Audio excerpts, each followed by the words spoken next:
নমস্কার, অ্যাস্ট্রোস্ট্রিমে সবাইকে স্বাগতম। প্রিয় দর্শক, মার্চের শেষ ১৫ দিনে তুলা রাশির জীবন মাঝারি ফলাফল আনতে পারে, যেখানে প্রেম, চাকরি, পরিবার ও স্বাস্থ্য সব ক্ষেত্রে সাবধানতা এবং পরিকল্পিত পদক্ষেপের মাধ্যমে উন্নতি সম্ভব। তো চলুন বিস্তারিত আলোচনায় যাওয়া যাক। প্রথমত অর্থ এবং আর্থিক দিক পর্যালোচনা করি। তো মার্চের শেষ ১৫ দিনে তুলা রাশির জন্য আর্থিক অবস্থা মোটামুটি ভালো থাকার সম্ভাবনা রয়েছে।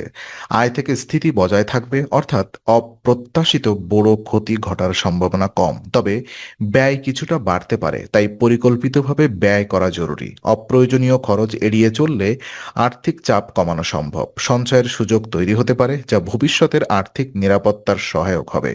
ব্যবসা বা চাকরিতে অতিরিক্ত খরচ বা বিনিয়োগ করার আগে সতর্কতা অবলম্বন করুন।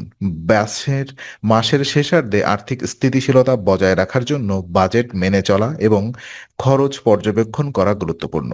আর ওদিকে চাকরি এবং কর্মক্ষেত্র নিয়ে যদি বোঝার চেষ্টা করি, তো মার্চের শেষার্ধে চাকরিজীবীদের জন্য সময় মোটামুটি ভালো থাকতে পারে। চাকরি পরিবর্তনের সুযোগ দেখা দিতে পারে, বিশেষ করে যারা নতুন চ্যালেঞ্জ খুঁজছেন তাদের জন্য। পছন্দের চাকরি পাওয়ার সম্ভাবনা রয়েছে, তবে কর্মক্ষেত্রে কিছু বিরোধী সক্রিয় হতে পারে, যা মানসিক চাপ বাড়াবে। এই সময় ধৈর্য ধরে কাজ করা, পরিস্থিতি বিশ্লেষণ এবং উচ্চপদস্থ কর্মকর্তার সঙ্গে যুক্ত থাকা বিশেষভাবে গুরুত্বপূর্ণ। বেকারদের জন্য নতুন চাকরির সুযোগ আসতে পারে।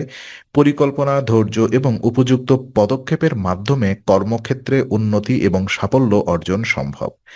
প্রেম এবং বিবাহিত জীবনে দেখা যায় মার্চের শেষ ১৫ দিনে তুলা রাশির প্রেম জীবন কিছুটা চ্যালেঞ্জের মুখোমুখি হতে পারে। সম্পর্কের মধ্যে সমস্যা বা সন্দেহ দেখা দিতে পারে, বিশেষ করে তৃতীয় পক্ষের কারণে মানসিক চাপ বৃদ্ধি পেতে পারে। তবে ধৈর্য এবং খোলামেলা আলোচনার মাধ্যমে সমস্যা সমাধান সম্ভব। প্রেম থেকে বিবাহের যোগ তৈরি হওয়ার সম্ভাবনা রয়েছে। বিবাহিত জাতক জাতিকাদের জন্য সময় মোটামুটি অনুকূল থাকবে। সম্পর্কের মধ্যে বোঝাপড়া বজায় রাখা, আন্তরিকতা প্রদর্শন এবং একে অপরের প্রতি সহনশীল হওয়া বিশেষ গুরুত্বপূর্ণ। এই সময় বোঝাপড়া বজায় রাখতে এবং সম্পর্ককে সুদৃঢ় করতে খোলামেলা আলোচনা অত্যন্ত কার্যকর। ওদিকে পরিবার, শিক্ষা এবং ভ্রমণ কেমন যাবে? তো মার্চের শেষ ভাগে পারিবারিক জীবন মাঝারি থাকতে পারে। পরিবারে ধৈর্য ধরে আচরণ করা জরুরি, বিশেষ করে ছোটখাটো মতবিরোধ বা বিবাদ দেখা দিলে। শিক্ষার্থীদের জন্য কিছু বাধার সম্মুখীন হতে পারে, তাই অধ্যয়নে আরও মনোযোগ ও পরিশ্রমের প্রয়োজন। পড়াশোনায় মনোযোগ বাড়ালে ভালো ফলাফল পাওয়া সম্ভব। বিদেশ ভ্রমণের যোগ তৈরি হতে পারে, তবে ভ্রমণের সময় খরচ বাড়তে পারে, তাই পরিকল্পিতভাবে ভ্রমণ করা গুরুত্বপূর্ণ। ভ্রমণ থেকে শারীরিক ও মানসিক আনন্দের পাশাপাশি নতুন অভিজ্ঞতা এবং সুযোগের আসতে পারে।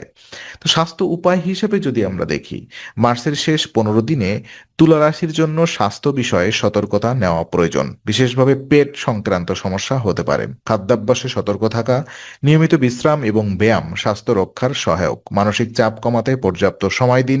বিশেষ উপায় হিসেবে প্রতিদিন শ্রী বিষ্ণু সহস্রনাম পাঠ করা মানসিক শান্তি ও আধ্যাত্মিক শক্তি বৃদ্ধি করবে। এছাড়া শুক্রবার শ্রী সুক্ত পাঠ শরীর ও মনের জন্য অত্যন্ত লাভজনক। এই উপায়গুলো মেনে চললে মাসের শেষার্ধে চ্যালেঞ্জগুলো সহজে মোকাবেলা করা সম্ভব। তো আজকের আলোচনা আমরা এখানেই শেষ করছি। ভালো লেগে থাকলে লাইক, কমেন্ট ও শেয়ার করুন। আরও এমন ভিডিও পেতে অবশ্যই চ্যানেলটি সাবস্ক্রাইব করুন। আবার দেখা হবে, ততক্ষণ ভালো থাকুন, শান্তিতে থাকুন। নমস্কার।